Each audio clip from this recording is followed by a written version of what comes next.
These are the final words Moses spoke unto Israel before his departure. That's what the book of Deuteronomy is about.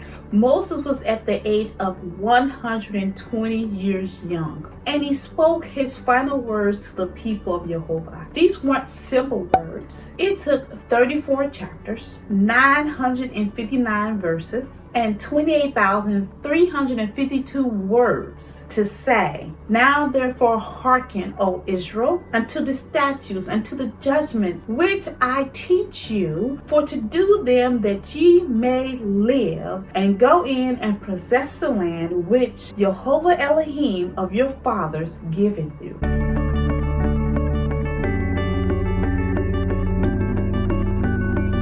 Welcome to Reconcile, the kingdom of working towards becoming a harmony of the whole word of truth. My name is Patrice Robinson, and I appreciate you all stopping by on today. We're at the end of Deuteronomy, and this is just a summary. Moses took his time to discuss the challenges they had along the way, the lives that was lost due to disobedience and faithlessness. He carefully examined the journey that the people took through the wilderness, which led to the price of wandering in the wilderness for 40 additional years. He points leaders. He identified judges and elders. They had so many battles to fight just to stay alive. He spoke about the wedding ceremony when they rejected Yehovah. As he spoke from the mount in the midst of the fire, they thought they were gonna die and they rejected him. Moses was teaching them how to love Yehovah, and he explained, this is how you do it. Hear, O Israel, Yehovah Elohim is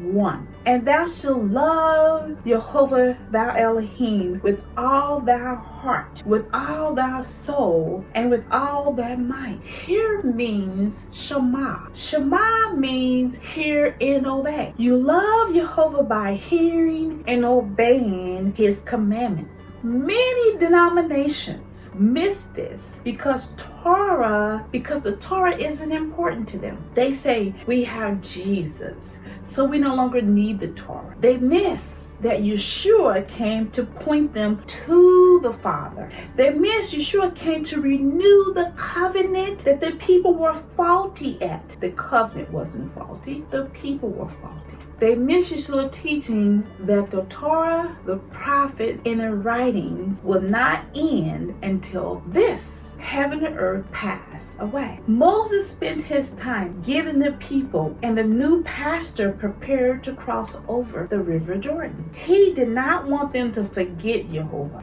and all that he has done for them.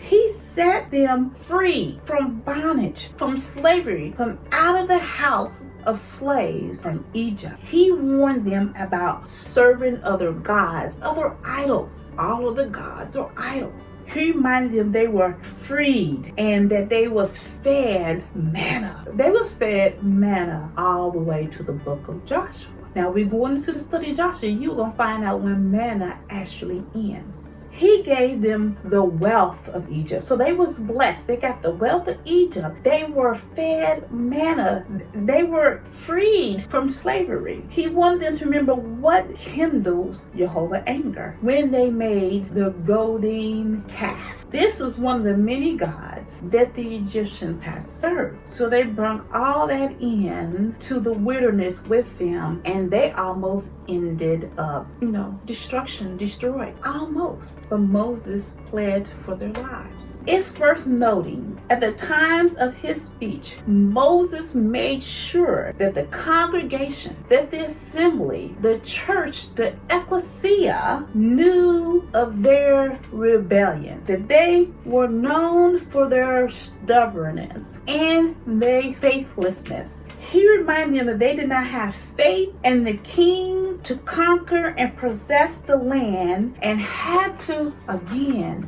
wander 40 years until this generation that was faithless died off. This same generation that built the golden calf, as they were supposed to wait on Moses when he comes from the mount, Moses was trying to ensure that this next generation learned from their father's mistakes and not to repeat them. He was being very specific on the faultiness. He was being very specific on where the mistakes were. He's been very specific in Deuteronomy. Moses provided instructions for the people, the elders, the Levites, the priests, and the new pastor to be, which was Joshua. He discussed how to divide the land, how to treat other nations in the time of war, expressed the need to obey. Obedience is important. He wanted them to understand that the statutes, the judgments, and the commandments are a blessing to them. That this is a covenant. This is a blood covenant. There's no other nation who has been given these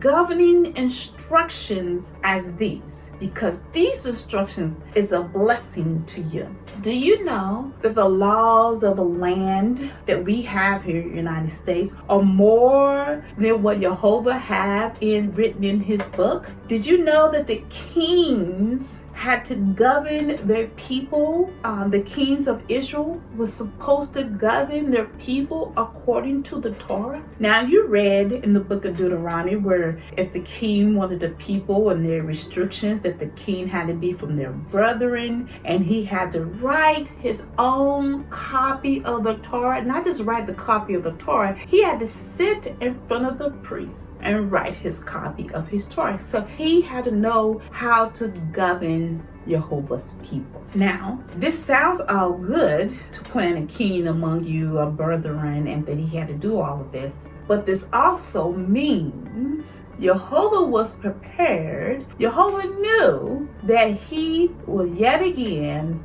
be rejected as their king. Remember the first time that he was rejected in the book of Exodus, when he is shouting at Mount Sinai the 10 commandments and how the people did not want to hear from him? That was rejection. Building the golden calf is another rejection. And then Yehovah was rejected by them again. And you will find that when you start reading 1st and 2nd Samuel, you will see how he was rejected. And I recommend for you to do that as a study to see where he's rejected. If you did not notice, in the book of Torah, Yehovah was a king to them. Yehovah was a father to them. Yehovah was a husband to them. And Yehovah was a shepherd to them. All four he was to them. Study. Moses really went into details to help the people to understand, do not do what the other nations do when they're serving their gods, and do that same thing and come over here with that practice and try to serve Yehovah. You know why that you cannot do that same thing, that he has a specific way to worship him, Yehovah, that has a specific way that you're supposed to do things? It is because those things that they were doing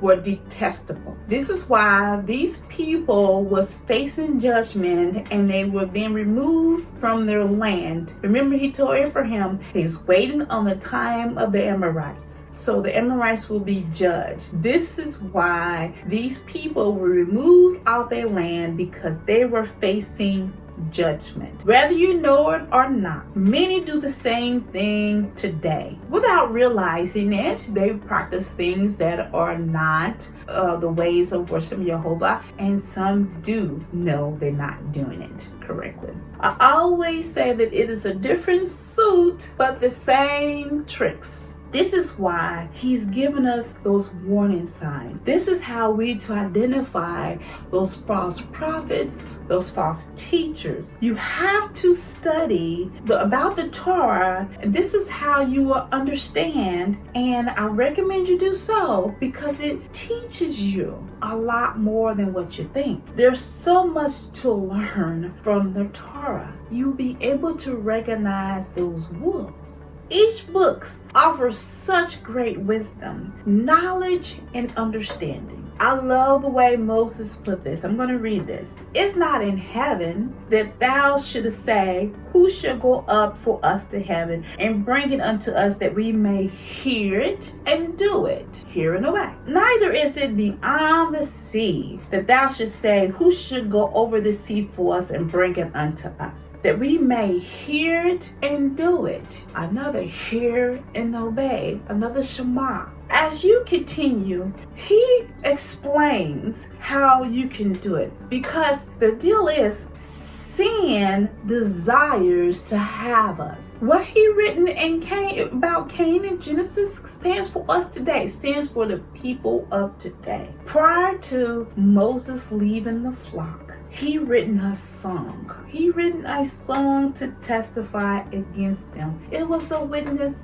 against them, because eventually they will reject Yehovah. I advise everyone that's the hearing of my voice today, tomorrow, in the future, to ensure that you do a study of the Torah, because it will give you guidance in studying the rest of the scripture. Do not ignore, this is a warning, do not ignore the first 5 books of the Bible. Matter of fact, do not ignore the Torah, the prophets, and the writings, because that will give you a deeper depth, a better understanding of Yeshua and also the New Testament. I hope that this will cause you to do your study, that you will do your research, and reminding you that we will be doing a Torah study starting with Genesis, and we're going to begin that Torah study next Tuesday at 7:00 p.m. Continue to study